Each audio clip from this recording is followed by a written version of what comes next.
Ngayon amo, remove tayo ng Trailblazer. Yan. So since mga Trailblazer tayo ngayon, kasama na natin yung tuning ng ECU. Yan. Remove natin yung mga Trailblazer nyo. So read muna natin, then write, then testing. May magtampo sa'yo, boss, ha? Ha? Matagal naman nagtatampo sa akin. Naku po. Eto. Ano, right lang tayo. Ginabi na tayo. Time check. Alas 11 ng gabi. Tinutunan natin tong Trailblazer. So final tune naman na to. Na-error na ito kanina. So ngayon, final tune, then done.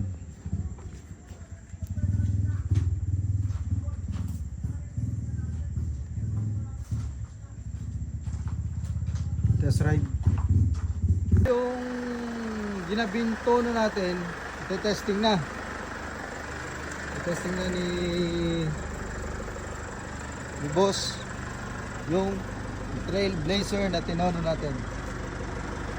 Sir, ano masasabi niyo sa tuning natin? Malayo sa dati. Ngayon parang nagdumadambal, parang manual na yung automatic eh. Parang nang ano, parang Tapos sobrang tahimik, nawala yung inig, responsive, parang kotse yung dala mo. parang kotse na. So tara, testing natin. Kung parang kotse na. Ay, wala. Yan na, kuya.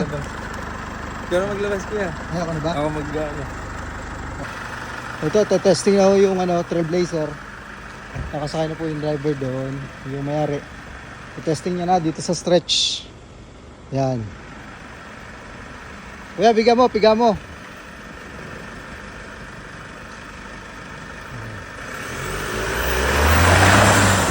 Yan. Sumibat na.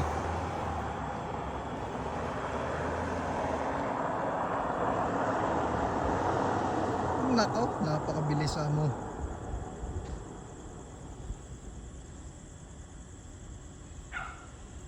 Yung bumalik na.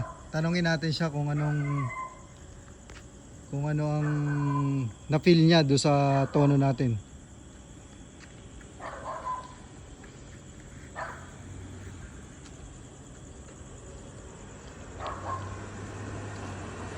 Ano siya?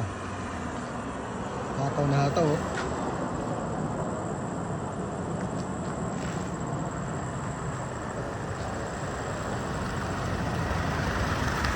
Hindi ko pa tinatapakan. Hindi pa tinatapakan, naalis na. Sumisigal foot na to.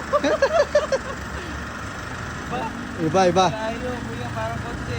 Parang kotse na. Parang kotse na manual. Parang kotse na. Kahit automatic. Ayos. Ayos, kuya.